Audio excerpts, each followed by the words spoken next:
Hey, welcome everyone. My name is Tristan Claridge, and I'm the convener of the webinar series for the International Social Capital Association.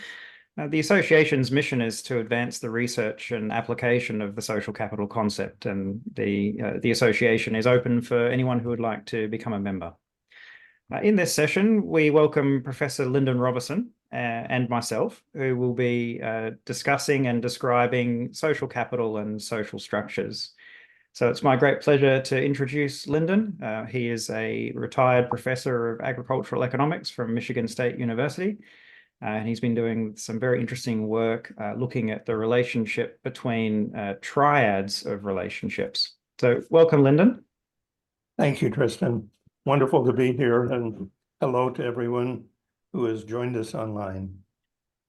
So by way of an overview of what we have planned for this session, we're going to introduce the idea first, which is Lindon's idea. So he'll introduce that idea. We'll look at the types of structures that can exist, give a brief introduction to what each of those structures are. Lindon and I will discuss as we go along the various points. And then probably about 45 minutes or so, depending on how we go, we'll open it up for questions and discussion from the audience, because this is quite a unique and novel, innovative approach to thinking about social capital, and it goes quite beyond what has been done before. If Lindon, of course, will describe his work, but social capital often is thought of as relationships being exclusively positive. But Lindon's approach focuses on the fact that relationships can be positive and empathetic, or they may actually be antipathetic. So they may not be positive. And not only that, but this latest work focuses on the fact that it's not just about dyads, relationships of two people, but actually the combinations of relationships, like a triad of dyads, if you like, that also can influence the nature of social capital and the potential for social action. So, Lindon, shall we start with the first slide? And if you'd like to introduce the overall approach that you've developed.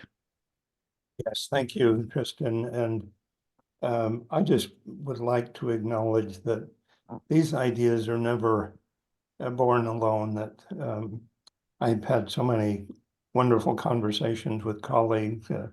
Julie Taylor is on here, and I continue to have really helpful discussions with her. And Tristan, you and I have had some really great discussions. To begin with, if you thought about social scientific research as sort of one half being observations and analysis, and that leads to a hypothesis, and the second part, having established a hypothesis, gathering data and testing. This effort today is clearly the first half, where trying to build a different way of looking at social capital, the role of social capital, and as Tristan mentioned, going beyond the typical dyadic approach. So the first point that I would like to make, and requires that we take a different approach to social capital, is that we truly do behave differently when we're alone than when we're with others. We've recently been doing a die game where players play alone or they play in groups, the same game, and the patterns of relation, the way people play the game are distinct and different. That leads to the idea that perhaps we need to look at social capital in a broader context. And in this case, we have three people forming three different relationships. And depending on the types of relationships, we can create 10 different social structures. And here, I'm defining a social structure as simply a pattern of relationships that reflect exchanges of one type or another. The other point, I guess, that we should mention is that these social structures are dynamic. There isn't the transition from one to another.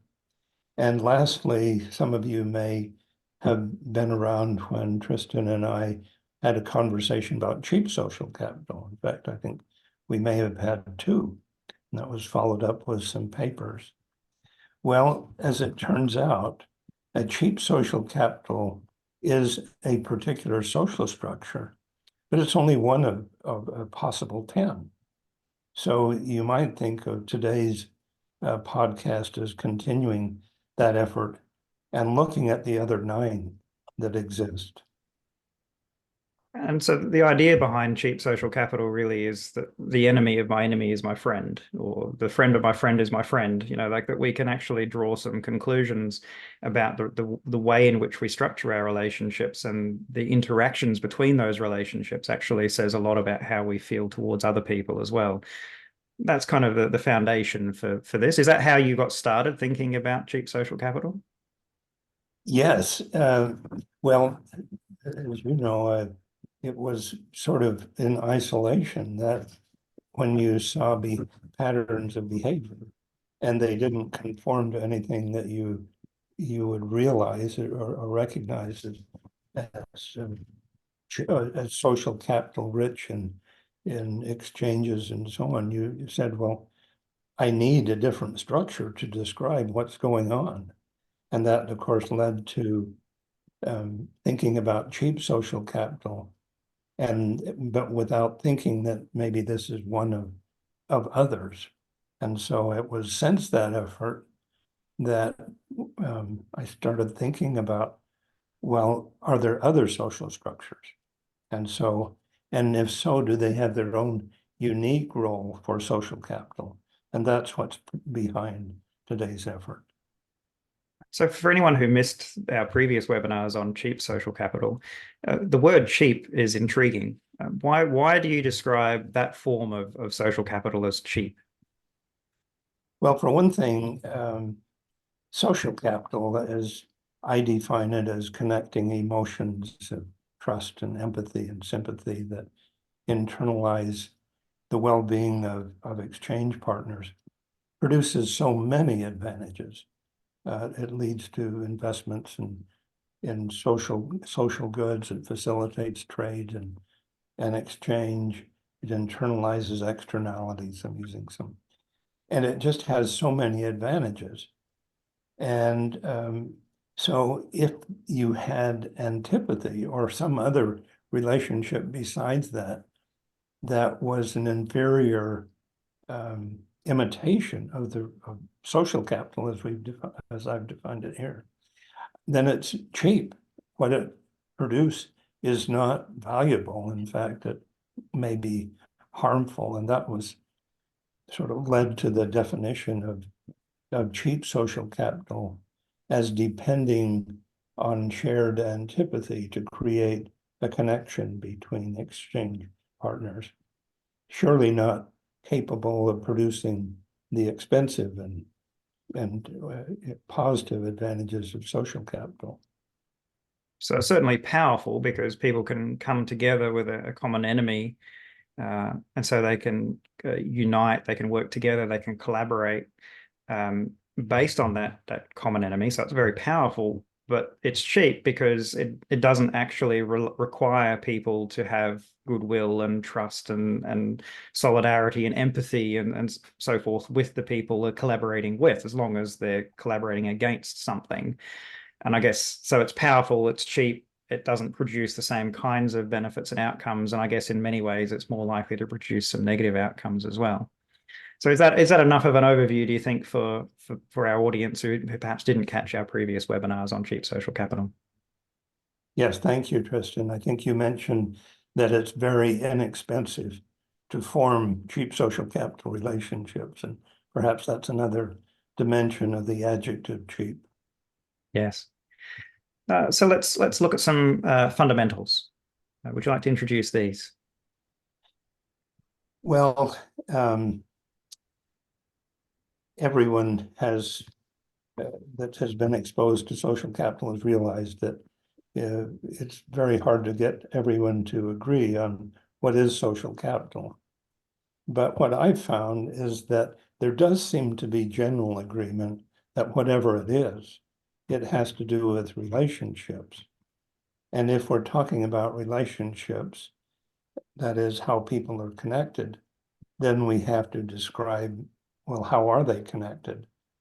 And the definition of social capital that I've used throughout my career and continue to emphasize, although generalized somewhat here, is connecting emotions that enable people to internalize each other's well-being.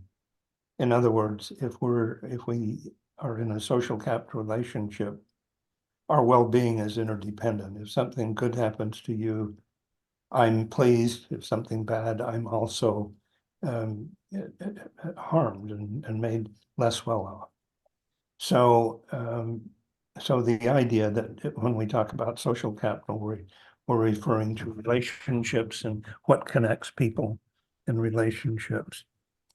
And what happens in a relationship, why a relationship is important, is that it enables exchanges of various things, commodities that satisfy physical needs, but also relational and attachment value goods that satisfy social emotional needs. And these are conveyed with social acts. So when someone recognizes you, gives you a hug, or expresses appreciation, they're in effect delivering a social act that conveys a relational good. And the other part that's important is sometimes these relational goods can be embedded in things like songs and hometowns and music and institutions.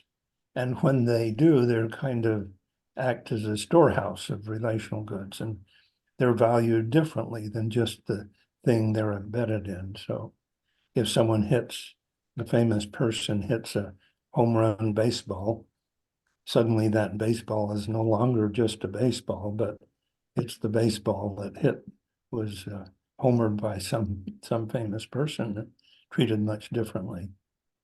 So we'll be talking about institutions today, which I mean rules and norms and laws and regulations.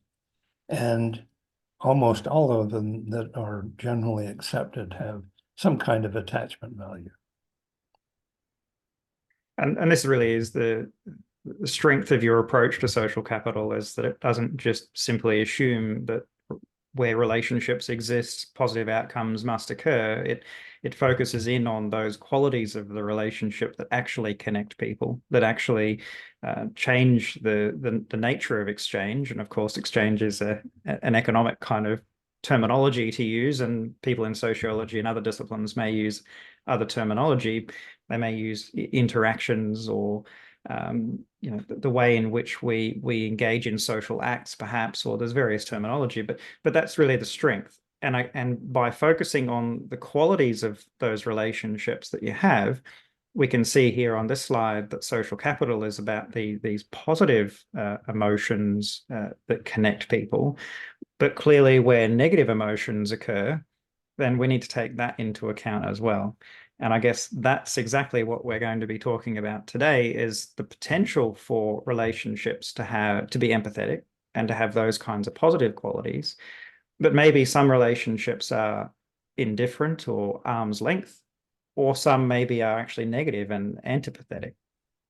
So would you like to introduce this one? Thank you, Tristan. And with regard to language and definitions and terms, Tristan and I have had a wonderful exchange now for almost 2 years, and each one of us will use words that we have to go back and sort of agree on what the definition is that we both accept. So I expect that there may be others that will be having a similar experience. But when people are connected by empathy, I'm simply saying they internalize each other's well-being.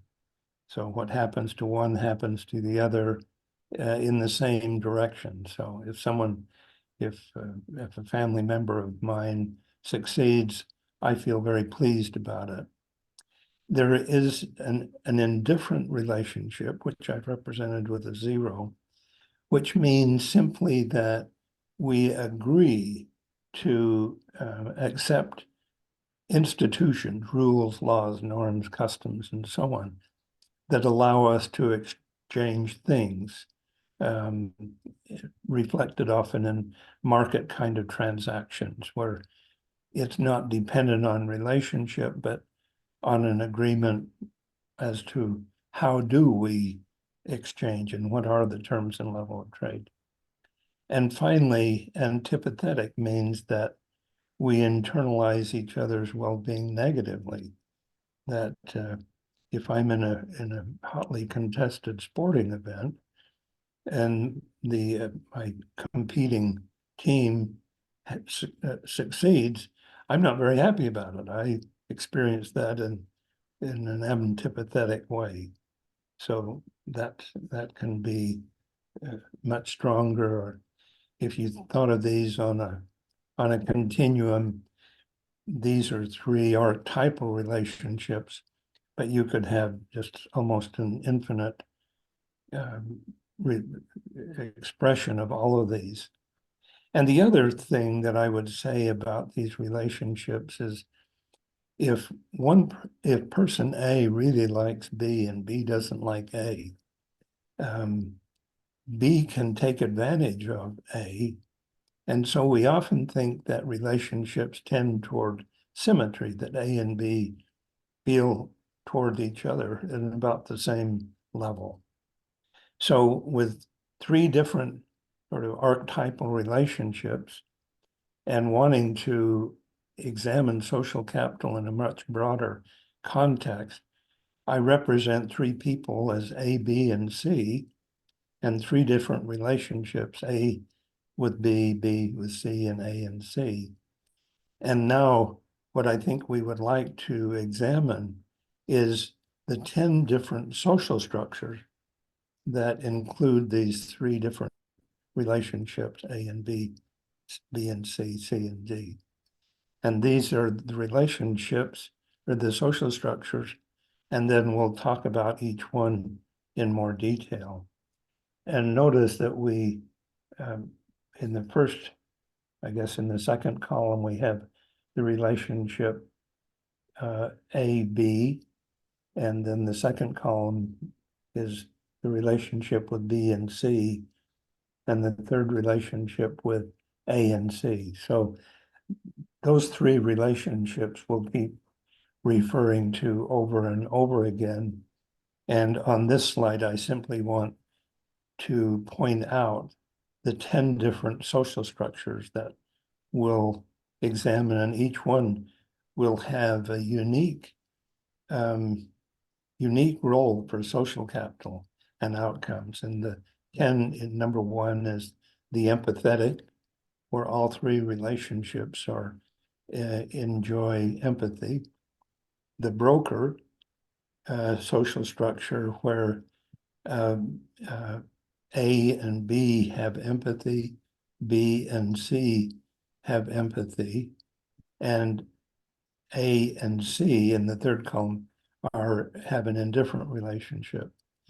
Now, we'll come back to this, but notice that B has an empathetic relationship with both A and C, which allows him to play a broker role that we can talk about. The third one is the same as the broker model, except that the relationship described in the third column is antipathetic. So I think rather than going through all 10 of these, I'll just mention that there is an outsider model, an unstable social structure model, an indifferent model, the bystander model, discrimination model, the cheap social capital structure model that we introduced a little bit earlier.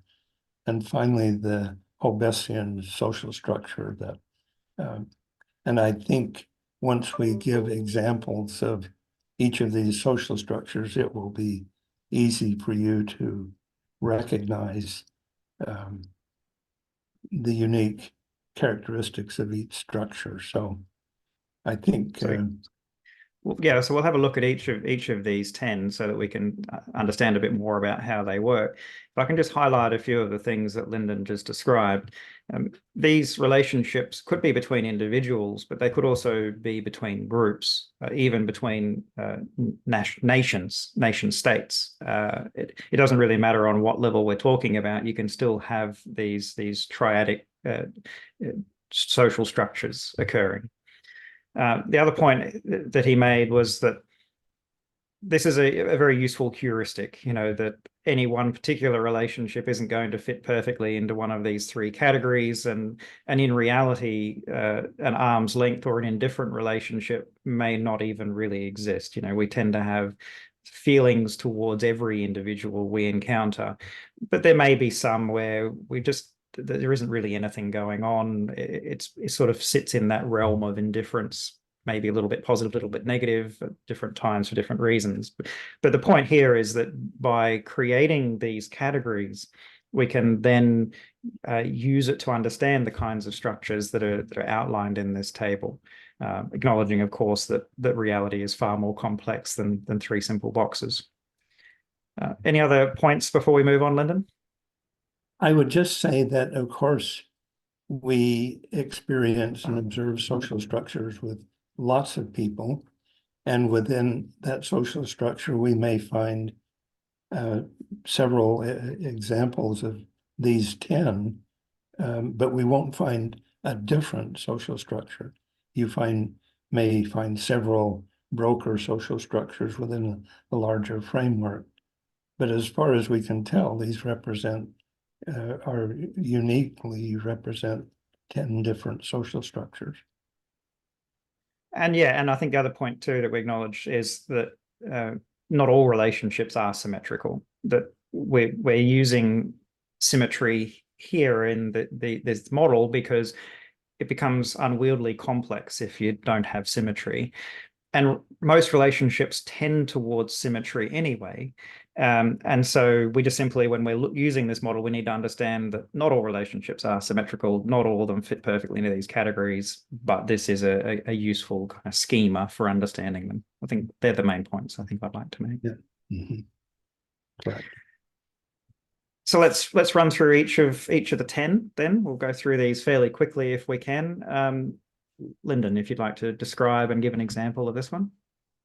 So the first structure is the empathetic social structure, which means the members of this triad in these relationships have empathy for each other.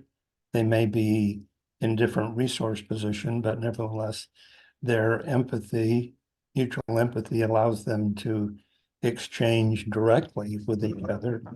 And what they exchange will be relational goods, as we described earlier, or they may be commodities, things that satisfy our physical needs. And when they're exchanged together, they're exchanged on terms that are often much different than you'd observe in a marketplace or in an indifferent relationship.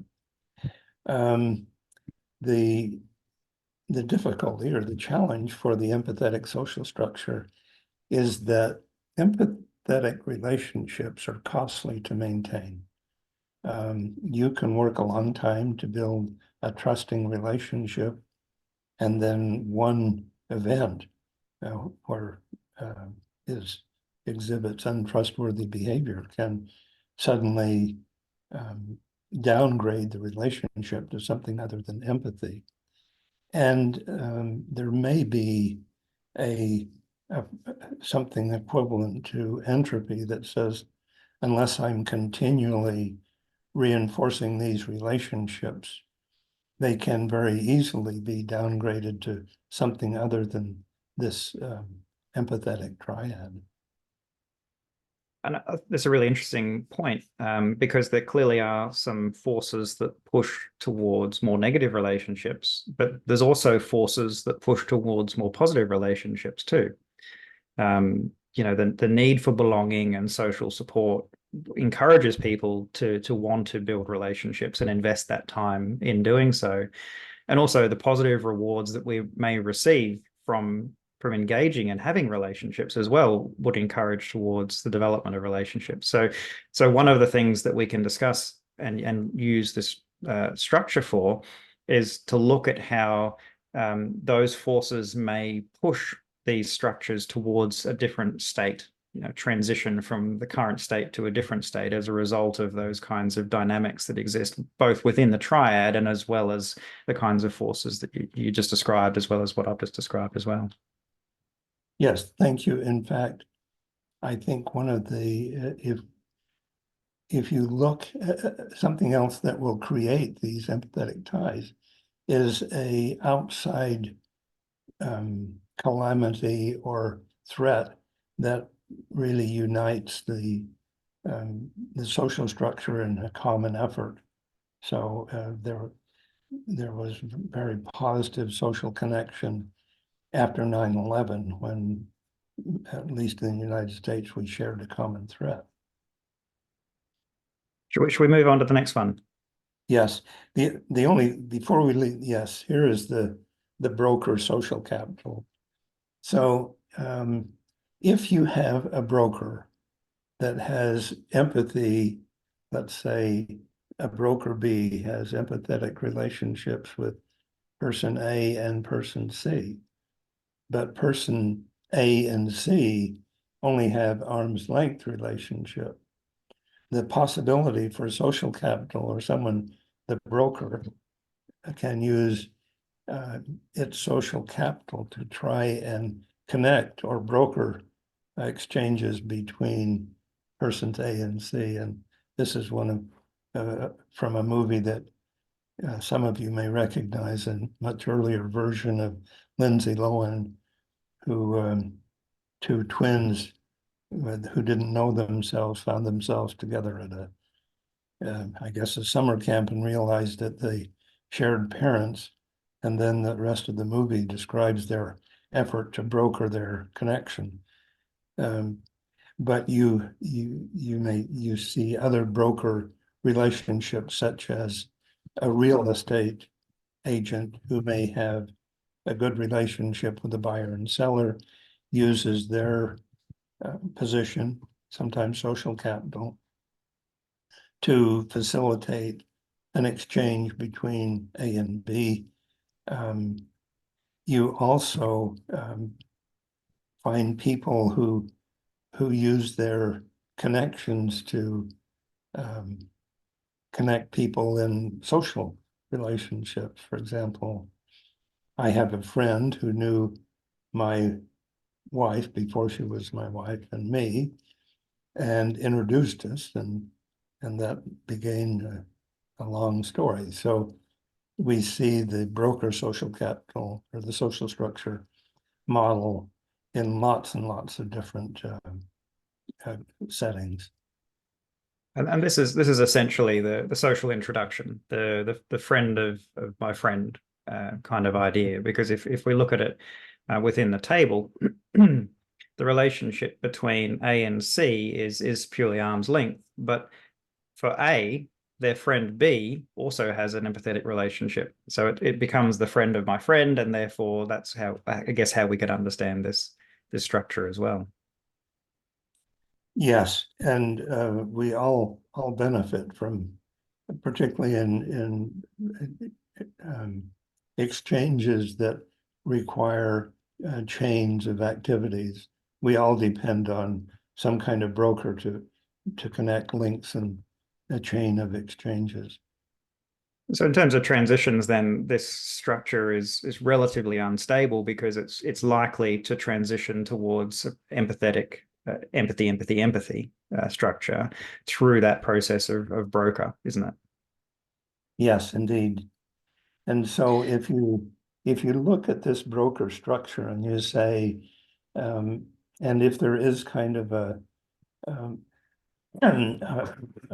pressure and in the relationship in the third column between A and C, if their only connection is an agreement on the institution that's required for them to exchange commodities, That's fragile, and it can easily, for example, if there is an exchange, a business exchange that doesn't go well or isn't mutually beneficial, it can become antipathetic. On the other hand, if it's repeatedly successful, the broker social structure could sort of upgrade to the empathetic structure. So people that enjoy successful exchanges may, after a while, develop empathy, or may go the other way and it becomes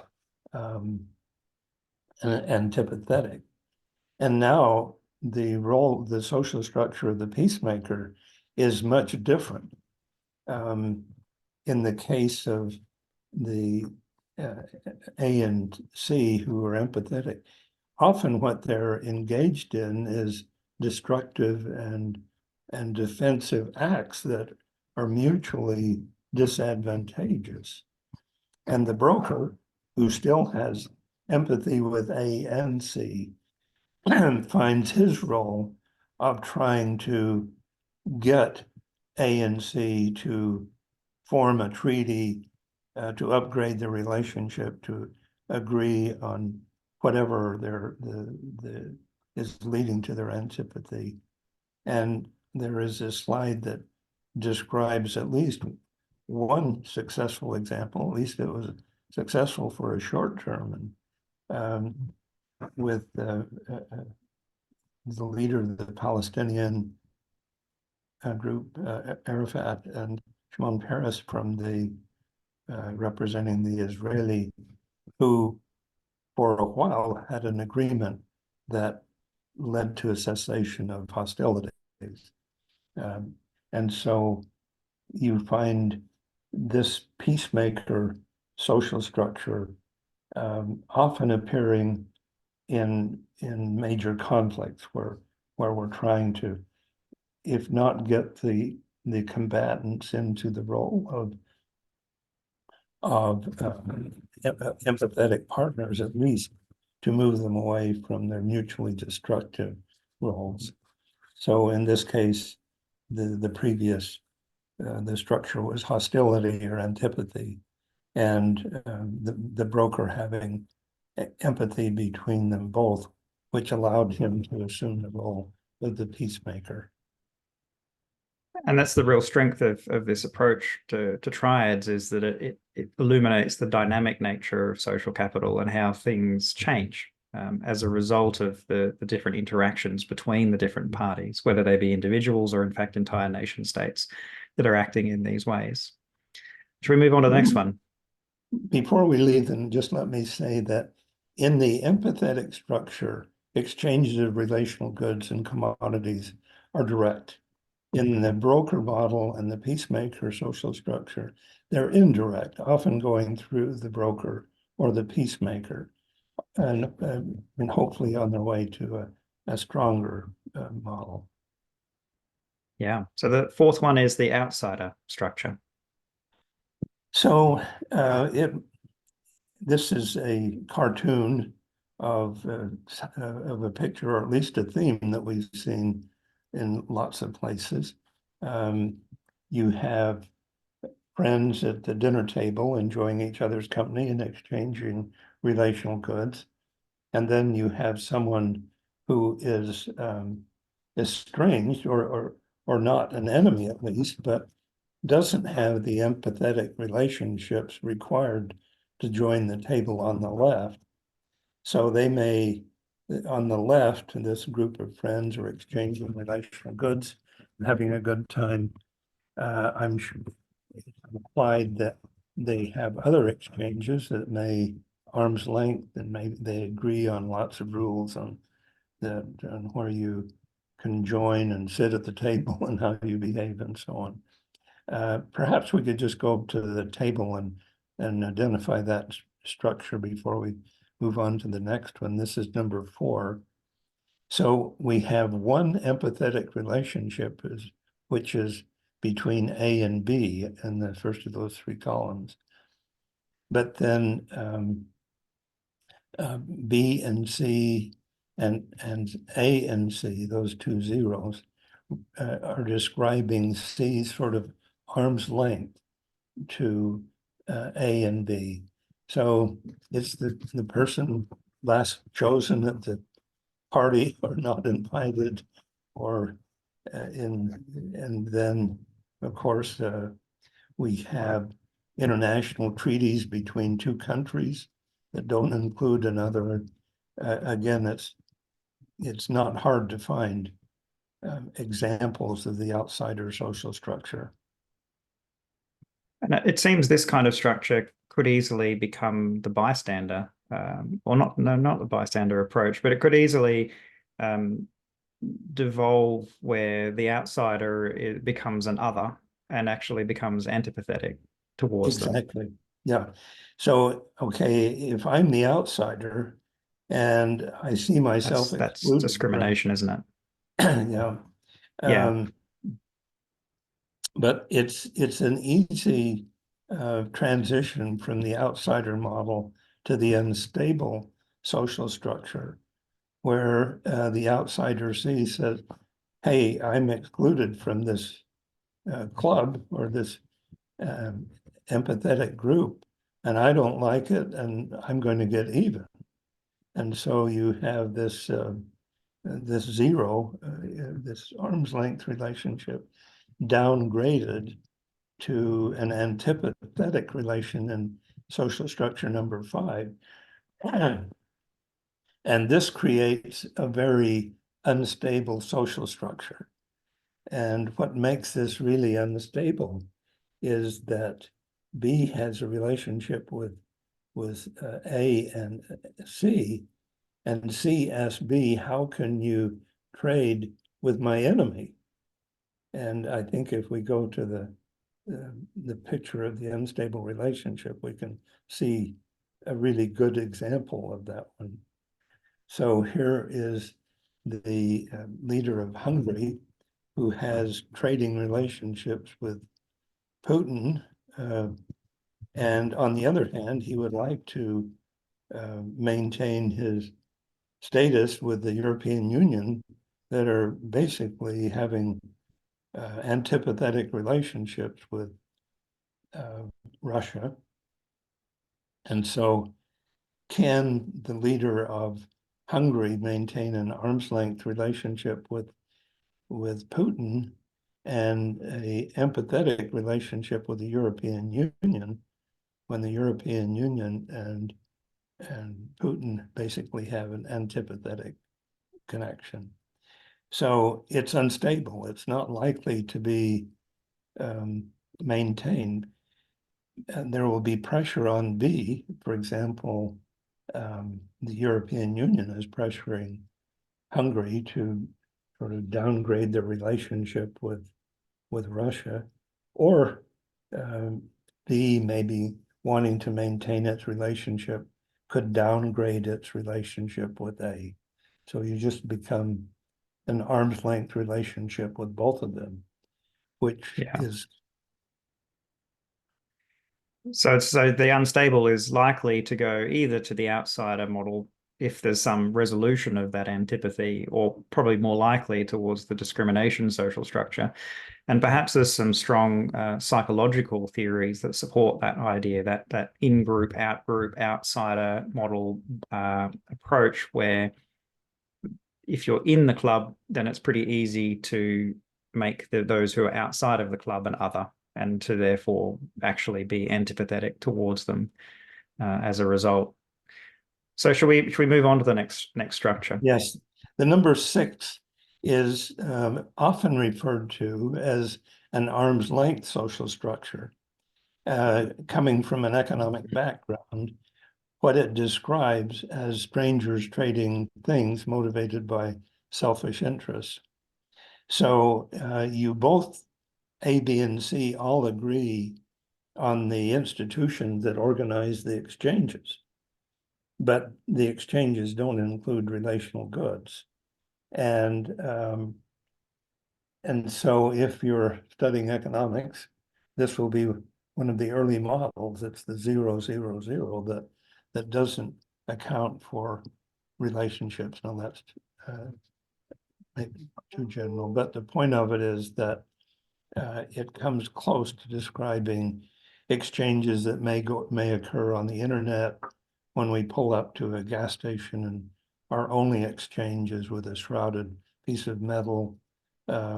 Those represent something, an exchange that doesn't involve emotion, and unless, but it could. For example, there may be an incident involving a gas company or an oil company, and that involves polluting the environment or an accident that creates attachment value. But for the most part, number 6 in different social structure is the 0, 0, 0.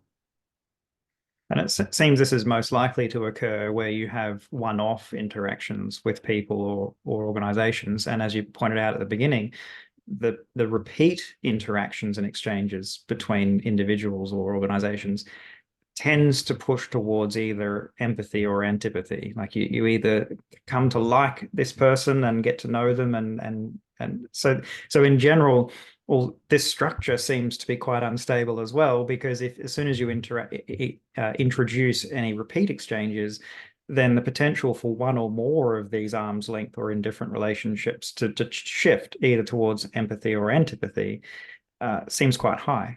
So although this is the model that neoclassical economics is based on, it seems that it doesn't particularly exist in the real world, and where it does exist, it has a great potential to be able to change to one of the other structures anyway. You make a good point, Tristan. And I think now would be a good time to emphasize again that social structures are dynamic, and some are more stable than others, but all of them are subject to change, and they can change either by losing connection or unfavorable events gaining some social connection. And the understanding of the reasons why these types of structures and the types of relationships change, the reasons exist across the full breadth of the social sciences. And I think that's this fascinating thing about this work and about social capital in general, is that we can draw on psychology and sociology and perhaps economics, and so many different disciplines can contribute to our understanding of the reasons why these structures exist, why they shift, why they transition. That's the strength, really, isn't it? Yes, it is. And in fact, I think that's the strength of the social capital paradigm, is that it can connect to so many disciplines. But I think, shall we move to the next one? Yes. So many of you, some may remember an event that became kind of featured in a lot of psychology text. A young lady named Kitty Genovese was murdered outside her apartment building, apparently in earshot or eyeshot of a number of people who didn't rise to make the effort to call or intervene. Now, it turned out that this really wasn't, the report didn't have their facts correct, and there were some that did try and call. But the point remains that there is a bystander structure, and I think it would be helpful. Let's go back to the table and see what that structure is, because what it involves is neither A nor B doesn't have any skin in the game between the antipathetic relationship between A and C, and so just sits on the sideline. There's no economic incentive for action, and so don't get involved. It's not my fight. This is the typical bystander model, and we study that, I think, in psychology. Yeah. But So this is a tangible example of where, different disciplines in the social sciences can contribute understanding to this. yes, yes. So we talked a little bit about the discrimination social structure. So we probably don't need to touch on this in too much detail, but we definitely want to include the photo that you put up here. So you may recall, this is particularly those in history of civil rights in the United States, that a young girl named after the Supreme Court decision that banned racial discrimination in public schools, there was this young lady who passed the exam, was by rights entitled to attend a public school, Ruby, and but the neighbors, the parents, were strongly resisting integration, and so it required federal marshals to accompany this young girl to school because of discrimination. And so we see discrimination in many different forms, but this was one that hopefully has been removed. Yeah. Anything else about that one, or should we move on to number 9? Let's move on to number 9.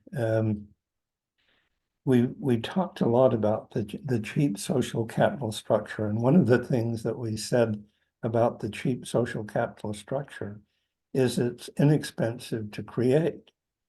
And rather than building empathetic relationships based on exchanges of relational goods, if we can find a group that we share antipathy for, it's a very inexpensive and fast way to create a social structure and support.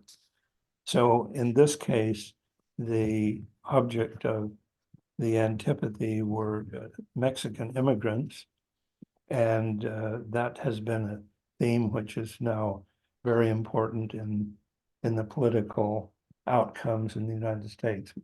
Not just Donald Trump, but others will use this and role, and I think we all have used it at some point to say that our social structure is, we can agree to find someone else that we don't approve of or disparage.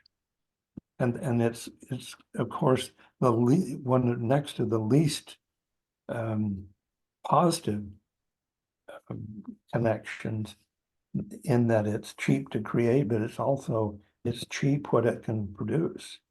So once we get to social structures dominated by cheap social capital, it's time to really examine where we're making our emphasis, and it's interesting in Congress that there is a group now organized that across the aisle to say, can we just agree on something we need to do? And so hopefully that will move us in the other direction.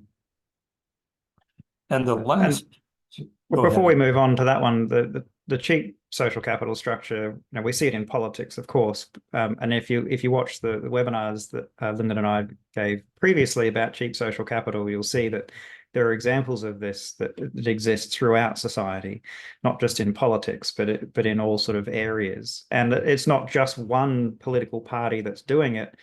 Both political parties, all political parties, tend to use this trick to some extent to garnish support or to achieve certain things, and not just in the United States, but in a variety of other countries as well. So this really is a very powerful structure that can achieve a lot, but as Lindon described, it's also not very positive. Yeah. So the last social structure is all three groups have antipathy towards each other. And what that means is they not only don't exchange relational goods, but they don't agree on the institutions that enable the exchange of things and commodities. You don't have agreement on what the laws are, how to enforce them, what property rights are. You don't own the systems that depend on institutions to function don't function, and therefore I call this social structure the Robisian, because it really is it's really dysfunctional, as Hobbes said, brutish, bloody, and short, and so on. And the problem is, how do you get out of that? So we can think of failed nations, and there's a list of failed nations that continually are fighting. There's divisive groups in each one of them, and the question is, how do you get out of them? That almost always requires some outside intervention to at least prevent destructive and defensive acts. So those are the 10 social structures. They have advantages and disadvantages. What I'd like to emphasize is that these are hypothesized. We can find examples of them. There are hypotheses that need to be tested and measured. And so there's lots to be done if this is a helpful framework for seeing how social capital can be used in a setting where other kinds of relationships exist. And I think what we hope is that that's our contribution, that we can recognize social capital and its importance even better when we see it in context of other relationships. So we'll open it up for questions and discussion from the audience in just a moment. I think that one of the great potentials of this kind of approach is that any scholar from any discipline could use this schema to develop or improve an understanding about the nature of the structure and the ways in which it's dynamic and perhaps transitions, both the individual relationships transition and therefore the structures transition. So, for example, if you're a scholar that's particularly interested in the nature of communication, then you could use this schema to analyze the nature of, say, consensus that exists between the parties and the communication processes that either produce consensus or a lack of consensus. Because as that final structure highlighted, if you don't even agree on the rules of the game, then there's really a lack of consensus even about the rules. But if you look at some of these other structures, there's typically with the antipathetic relationships, there's a lack of consensus, not just about rules, but just about what's good, what's appropriate, what you should do, what one ought to do. And so that lack of consensus then really is part of what it means to have an antipathetic relationship. So I'm talking about this as an example of how you could take one particular interest from one particular discipline and you could use this schema to explore and to develop a richer understanding of the processes that may be involved. So yeah, interested in other people's questions and thoughts? Feel free to either raise your hand or pop a question in the chat if you have anything.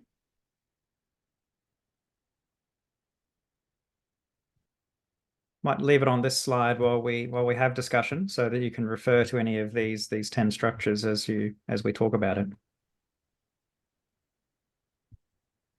Hi there. Can you hear me? Yes, we can hear you, Stephanie. Hi. I just want to say this is super, super, super interesting. And I really appreciate what you've put out here. And I really am looking forward to hearing more about it. But I also did some work on triads in Indian country when I was looking at job acquisition among tribal members in 2 tribes in Montana. And I looked at triads. I looked at specifically, so I was looking at structure, Bert's theory of structural holes and transitivity and that kind of thing. But I was looking at it in terms of bonding and bridging. And so I think this really provides a really great framework really to think about bonding and bridging ties differently. I'm still thinking about it, but I think it helps kind of clarify those, even linking too, bonding, bridging, linking, sort of in the literature, social capital. It helps kind of break that down more easily, I guess. And so I guess there's that. I believe that's true. And then the other thing is, my question kind of is if you're looking at this on an individual level as opposed to a community social structure level, do you have any thoughts about that?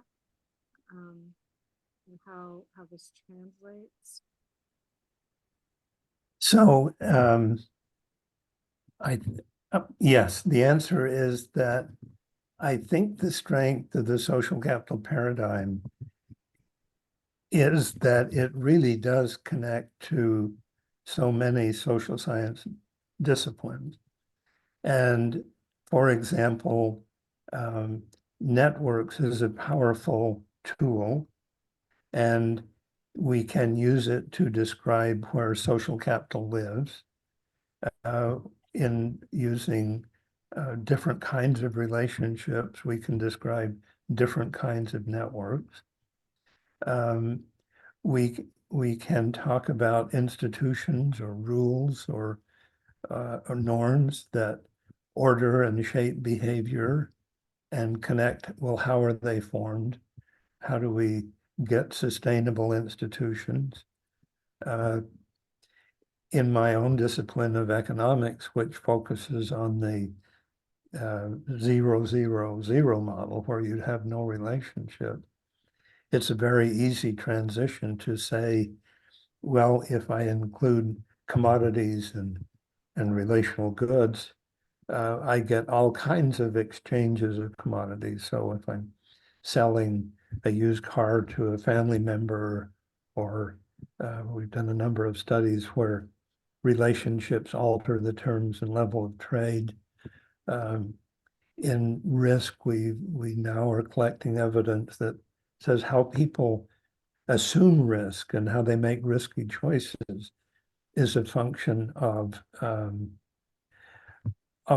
their connection, what kind of social structure they're in, who else is involved, and how we value things have to do with structures and discussions of tokens and sacred symbols that come from anthropology. Surely the connection between people is connected to sociology. I just think once we sort of can agree on what our paradigm is and how to connect with each other from different social science disciplines, we can make lots and lots of progress. Because in my own case, when I sort of discovered that relationships mattered, and then started trying to learn what other disciplines, it was one of my really rich academic experiences of being able to talk to other people that were contributing to how people interact. And of course, there's a price that we have to pay that builds the common vocabulary, but the rewards of being able to benefit from a lot of different social science disciplines. And I think the social capital paradigm has the potential to help make that possible. So I really appreciate the question that social capital is not the domain of a particular discipline. And I think and we need to all be careful that we don't say it belongs to discipline A or discipline B, but it has elements that connect us all together, and let's benefit from each other's insight is what I'm hoping from.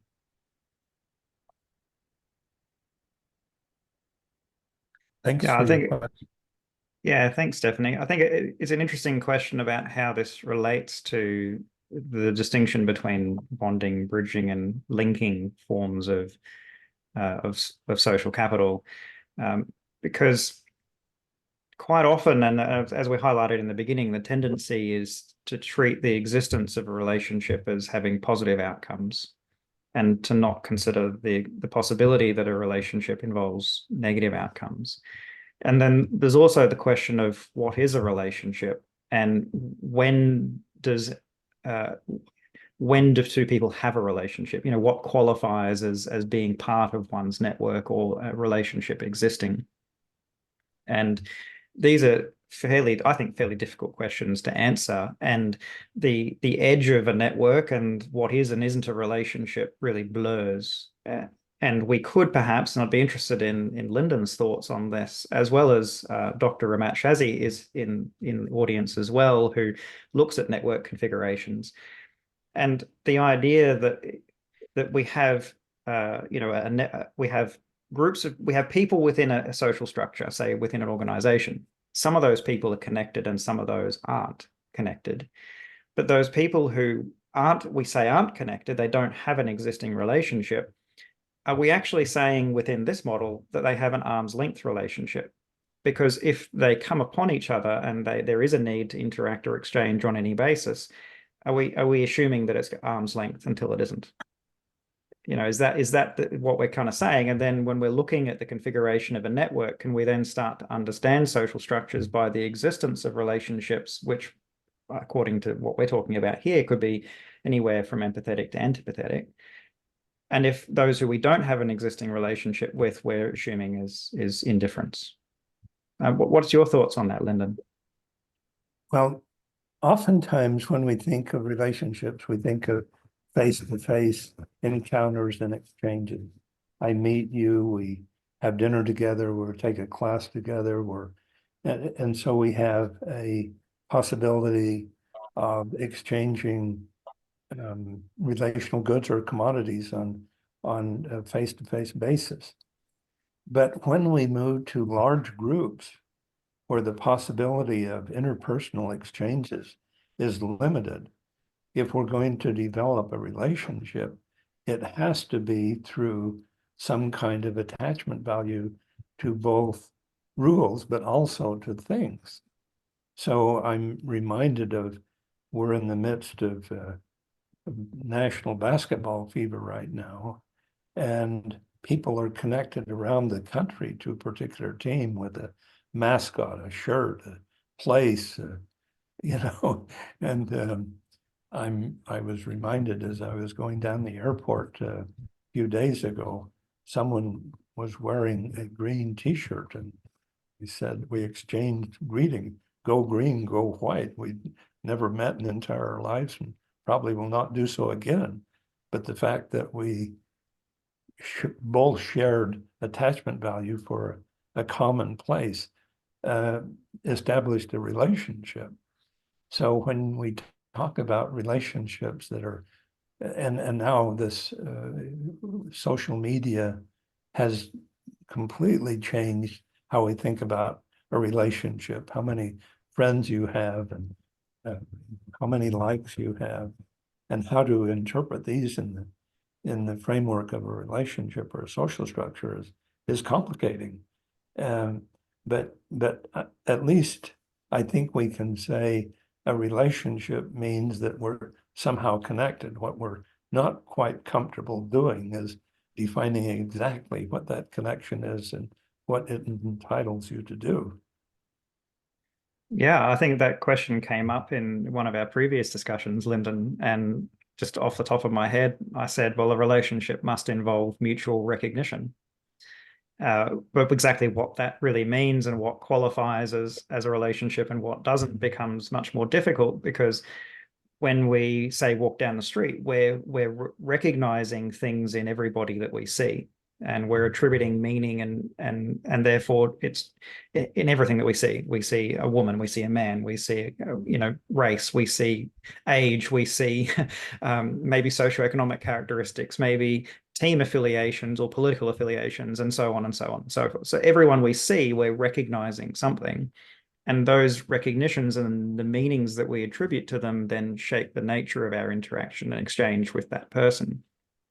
And so there is kind of no such thing as a stranger in that regard, which then presents a challenge, because we need to draw a line somewhere if we're talking about the existence or lack of existence of relationships. I guess I would be interested in soliciting feedback from those that have been with us so far, and that is, I hear people that live in different parts of the country or work at different places and have them describe, well, this one was really positive and this was not positive, and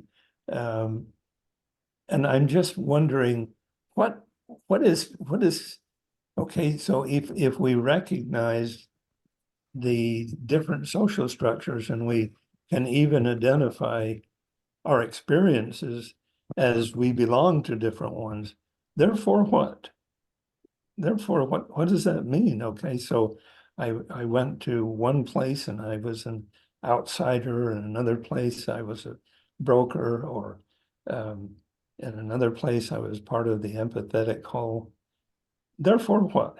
What do we do with the fact that we now can identify 10 different social structures and even describe our experiences and their outcomes? Therefore, what? Could I ask for one little thing before we get to that? Sure. Put up again the slide, the concluding slide that had the section about opportunities for further research, because I didn't get, thank you, I didn't get that third one. It went away. I'm just not fast enough. No, that's fine.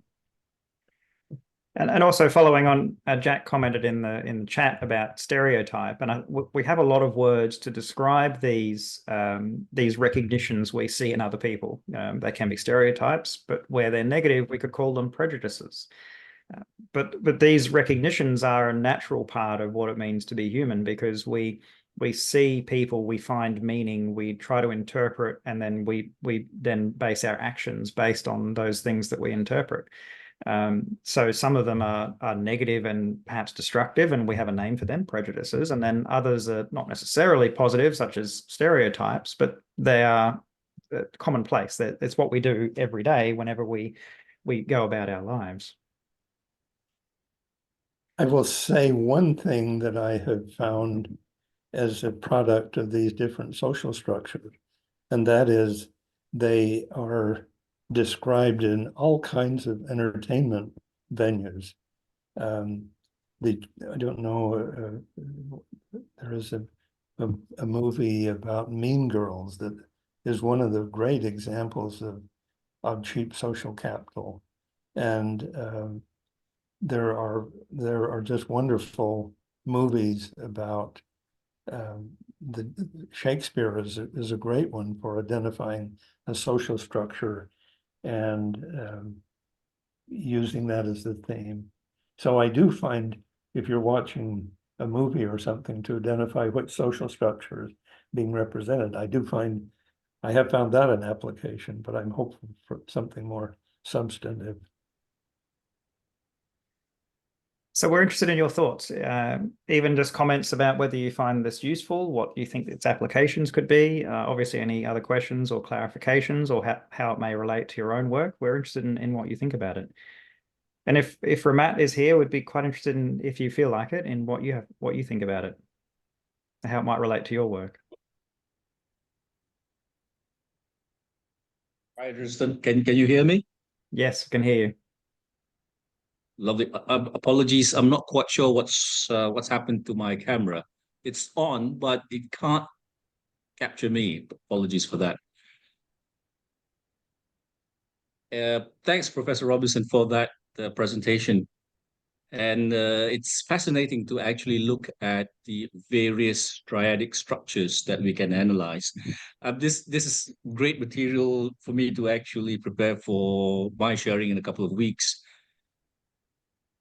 So good to actually jump off on this. And the point that you mentioned, using movies as perhaps as an exercise for training in social capital. I think that's something that we have been using for past couple of years. A quick question on trust or rather with the clients that we've been working with over the past few years. One of the things that they want to understand is how can they measure the levels of trust between themselves. So structures is definitely one way of doing this. But in lieu of having those social network maps, would you have any tips as to how organizations or individuals in organizations can figure out whether they have good levels of trust between themselves? I mean, for example, map or rather structure one that you presented. I mean, if you look into research, we know it's defined as tertius jungens, the third person who actually connects between the three people. But the challenge in a lot of organizations is to hit that sweet spot of trust. Not too little, not too much. If you have too little trust, things don't happen. If you have too much trust, then you have opportunistic behaviors and whatever you. Um, do you have a tip for those who want to understand how they can actually manage the levels of trust? In other words, shifting between structure one to other structures to make sure that at the end of the day, hey, there's check and balance. Something Thank to you share? for that. That's a great question. And when I started studying social capital a long time ago, I started with the definition that social capital is empathy or sympathy and so on. And I've expanded the way I view social capital to include emotions that connect us, that make us interdependent. And one of those words that I've included is trust. And if you have a source of social capital in an object, I may trust an object if I believe I can predict its behavior. And I could predict behavior of another person if I knew their cultural background, if we had a relationship of empathy or caring or antipathy or something it would depend on. So trust my ability or my willingness to trust, and then that extends to my willingness to be vulnerable, to put myself in a position that you can take advantage of me if you wanted to. I would give you the opportunity. And so the whole idea of trust is complicated, and what's behind the trust. And so on this continuum of relationships from antipathy to arm's length or indifference to empathy, there are all kinds of connections and intensities of connection. And so, in some cases where you had experiences that you literally have depended on each other, I'm thinking of people in combat or crisis situations where your outcome really does depend on trusting each other. I think it grows. I think your connections can grow. One of the early challenges that we faced when we started studying social capital was you can't measure it. This is emotive. It's how do you even talk about it? You can't measure it. And we responded to that by saying, well, how do we measure anything? We start with a standard or against which we measure all of our other things we're trying to measure. For example, if it's a horse race, we have a starting place, we have a clock, we have an ending line, and this allows us to make certain measures. So in the case of social capital, and we were talking about different kinds of relationship, we have to choose a standard. And our standard was the arm's length standard. It was what is the terms and level of exchange between two strangers. And by that, I mean they are strangers or they're indifferent to each other, but they agree on institutions that enable them to exchange. So in the case of land, if we could establish an arm's length exchange price, and then we compared that to exchange prices between family members or friends or business partners or so on, then we could say we have a measure of the importance of this relationship reflected in the terms and level of trade. So I would hope that we could say, well, what is a standard that we could establish to measure the level of trust? And once we had that, we may not be able to directly measure something that's intangible, but we can measure how we can measure its effect on something that we can observe, much like electricity. We may not be able to measure it, but we say, well, it does all of these things. So that may be the place that we're at in social capital, that we can say these intangible concepts may be themselves hard to measure, but it's not hard to measure what it happens when they are present or when they're not present. And if we can establish what that standard is, then we can also say, yes, it's important because it reflects this outcome, it changes this outcome. I don't know if that was helpful, but that's No, how. I think it was, yeah, it was good. I think perhaps partly answers Stephanie's question she posted in the chat about how these social structures could be measured. I think using the same kinds of principles would probably be the starting point for that. So let me just reflect on that. If we look in this table and we look at social structure number 1, and we say, well, these are all of the relationships are empathetic. And we said, well, that's positive. So let's assign each a positive relationship a 1. And so the total of sort of social capital involved in this structure, let's sum it to equal 3. And we said 0 was 0 and -1 was negative, or negative was -1. Then we could assign a social capital score to each one of these social structure. For example, the Robison social structure would have a score of -3. The empathetic structure would have a +3 and +2, +1, and so on. And so if we were able to assign some kind of score to these structures and then say, well, what would be the outcomes? What could we measure? Maybe you could measure income distribution or crime or investments in public goods, public programs to protect resources. And if there were a way to identify the social structures and possible outcomes, then maybe we could start making progress and say social structures that reflect patterns of relationships matter. They matter everywhere. They matter wherever the relationships are involved.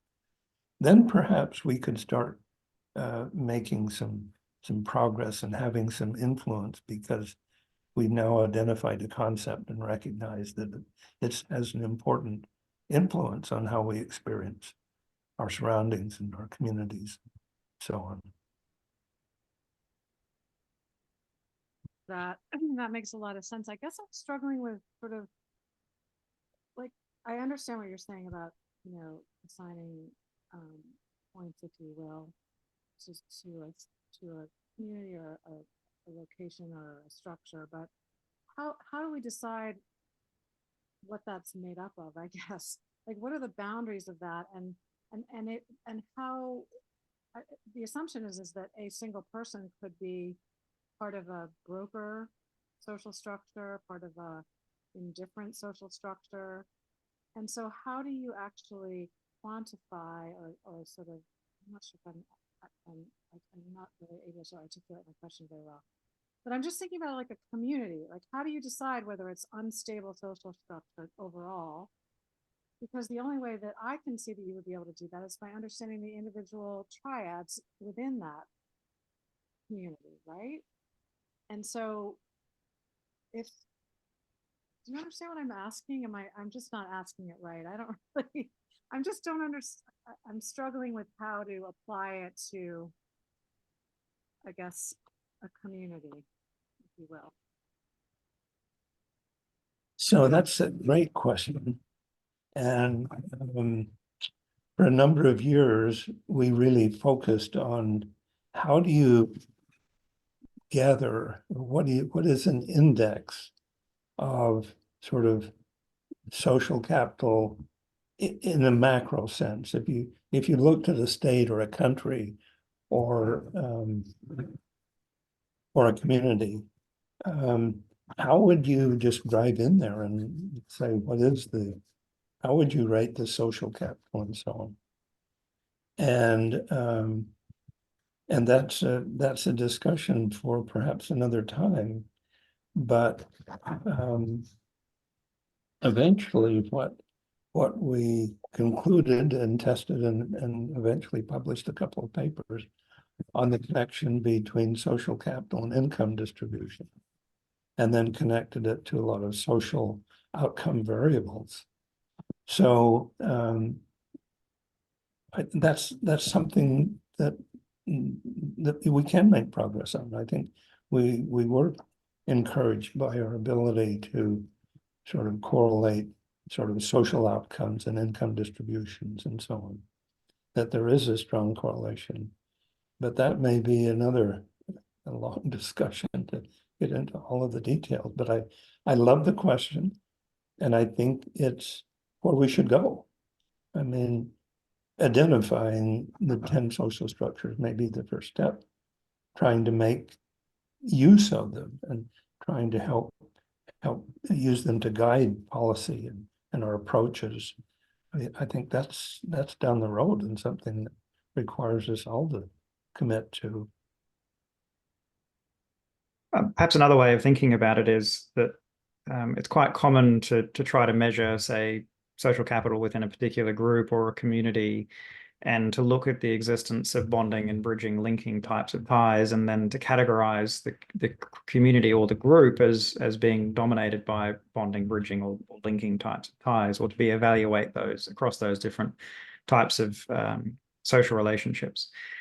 If we were to take the same kind of approach to a group or community across these 10 different social structures, it would seem to be quite complicated to do that, because we would need to try to identify the commonality of these structures within the community or social grouping. You know, how many types of individuals or groups have each of these types of different social structures, which seems like it would be unwieldingly complex to try to do from a data collection and analysis point of view, if we could even get a good measure of each of these structures in the first place. But that's only one possible application of this schema, this approach to understanding social capital, and one that I think that if it was to be used in that way, would need to develop quite a bit more about the method of how that could be done. I surely think we would want to connect with people who make network analysis the focus of their inquiry. There are folks out there who really have worked on how people are connected and how their connections are useful in different settings. And this may be a really good example of how we need to bring in people with different backgrounds in research and their disciplinary differences, and say, can we use what you've been studying to help us move forward this concept of social structure? Because network analysis is clearly a well-established subdiscipline. Yeah, and I think this is where, Ramat's work looking at configuration within organizations, for example, like if we were to look within an organization, the frequency of some of these different types of social structures may be very revealing to what's going on within a team or an organization. If it's very common for there to be bystander type social structures occurring within an organization, or very common for the empathetic type structures to occur within an organization, then that says a huge amount about what kind of social capital outcomes can occur within that organization. So I think that would be a very interesting approach to analysis of organizations. Tristan, I've just been reading the notes here. Is there some way that people who had an interest in social structures and had done some related work, if we could somehow be connected down the road and share what we've learned? Is this something that could be initiated here, but could be continued in a lot of different settings. Maybe your organization could establish some kind of connection that people wanted to pursue the study of social structures. At least it's an idea. Yeah, I think so. So the association has a community platform. I've just posted a link in the chat for those who aren't already a member of that, haven't joined the community platform. That could be a good space to be able to do this. It's free for anyone who wants to join. You don't have to be a member of the association, and potentially if there's some people interested in continuing this discussion, then that could be a place where we could gather and share thoughts. Question, or Susan? Oh, kia ora, thank you. It's really interesting. I think it's probably the perfect segue. So I'm actually doing my research in the area of social work, and it's qualitative and exploratory, which is quite different to the way you've been talking about this. So my topic is in foster care, and I'm interested in birth parents and foster carers, social capital, building social capital for the child in care that they mutually have a relationship with, that social capital would be a rationale for why they would work together.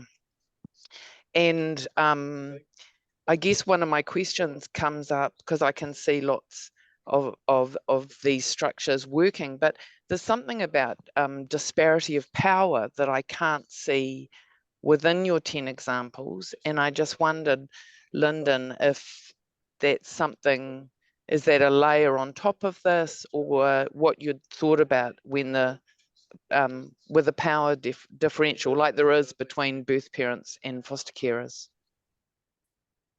Thank you. Great question. In fact, I think a lot of the social structure literature really is organized around asymmetric levels of power.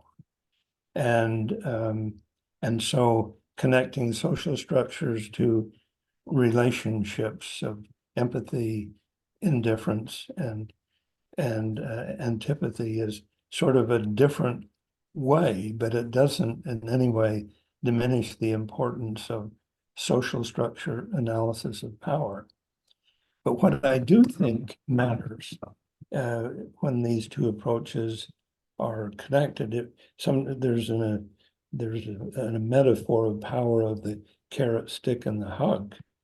That do I have coercive power? Do I have academic power? Do I have, what are my resources that gives me some facility in controlling or organizing behavior of others? And I think one of the things that is really important when we study power in the context of these 10 social structures is the ability to produce relational goods that substitute for other kinds of power. So I can use my relational goods produced by social capital to substitute for my neighbor taking my dog for a walk. There's so many areas that we exchange things, not because we have commodity differences, but we're simply exchanging some kind of social good. And with the power that's going to be exercised in antipathetic relationship, it's not going to be a power based on relational goods. It's going to be a different kind of power. So it would be very easy. And of course, the indifferent structure, your power is a result of your resource advantages. In fact, if you looked at social structure number 6, which is corresponding to the economic model, one of the real disadvantages is that it produces inequality and an unequal distribution of power based on commodities and probably other things. And that's always led to this conflict between equity and efficiency and so on.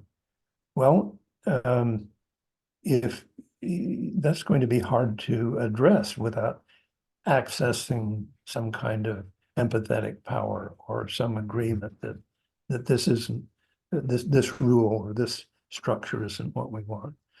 So yes, the power distribution, I think, is really the absolute next step to expanding on these social structures and what do they mean and how do we live with them.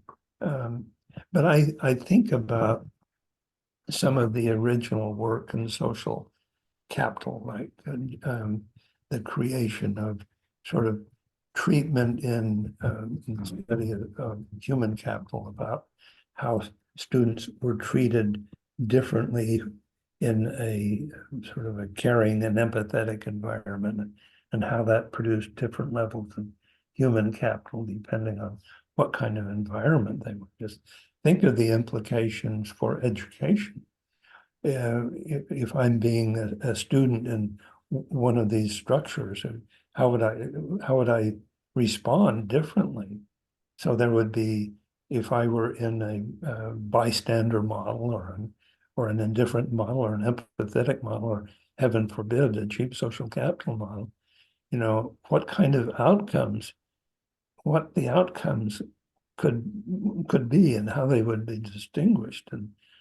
And it would then lead us to ask a lot of different questions about things that we've studied before and assumed that we had to, you know, we sort of knew what the answers were. So I really like where your question is leading us to. I guess and the only other thing I'm interested, it's the social worker in me, but the term selfish is something that really doesn't sit well with me. Peacemaker, empathetic, you know, they're all of a disposition that can be seen as positive. And I think I get what you're saying, but I think selfish is a loaded term, and it would be interesting to find a term that that could sit positively where people are doing it. You know, particularly people who are disenfranchised, they're doing everything they can, rather than being selfish as such. Do you get what I mean? I get exactly what you meant. And so what I sort of, I have a paper on motives that challenged an underlying economic presupposition, was that people were mostly selfish. And what that means is that I have no empathy, no emotional connection to anyone else, and that the only experiences I have are concentrated in me alone. Because anytime you develop empathy or a sense of connection, how you make decisions responds to well-being of others as well as your own. And so I much prefer the term self-interest to selfish, because it surely is my self-interest to give presents to my grandchildren, or to, you know, provide some kind of resources to other people, because I care about them. Their well-being matters to them. And Or it may be survival, like you know, survival means you don't have the capacity to look at greater good because you're just trying to sure, get through. So yeah, I think this is great. This is really helpful. Thank you. thank you. And if I add a bit more of a dimension to this, it's, I guess, posing some challenges for the way that we think about social capital. I described earlier about how interactions are based on some level of consensus about the rules of the game, about how we should do things, what one ought to do, what, you know, all of that, it requires consensus for interaction and exchange to occur. And what we often think about social capital really comes down to people having consent in the nature of their interaction and exchanges, that it's not just consensus, it's also consent. But if we look at these different types of social structures, that's most likely to occur in the empathetic structure. where not only because we internalize other people's well-being, because we have empathy for each other, we actually seek consent in the way in which we interact and exchange. And under that model, power ceases to be all that important, because whether or not someone has power, where consent is reached in the nature of interaction and exchange, power is no longer so much a factor. But where we're interacting through coercion, power very much is a factor that then goes into whether or not that coercion can be exercised. And so some of these structures are going to involve much more coercion than other structures. So this is presenting another level of potentially understanding and exploring this through that way we can think about the nature of how we reach consensus, or whether in fact consensus is reached at all, and the nature of consent and how that might be reached, and therefore the nature in which power may play a significant role in it. So I think this is, to me, the biggest benefits of this kind of work that Lindon's doing is illuminating these kinds of questions that we can ask ourselves, and then start to consider, well, how do we take this into account, and how do we understand the nature of relationships, the nature of social capital more through this schema that then allows us to ask these questions and pose these I think what are quite difficult questions to answer, because there's so many different competing ways to look at and think about these things. Talking about trust earlier, like trust has a huge amount of overlap with empathy and the nature of feelings. They're not the same things, but this does allow us to consider, these different reasons and motivations for people's, the nature of people's interaction and exchanges with each other.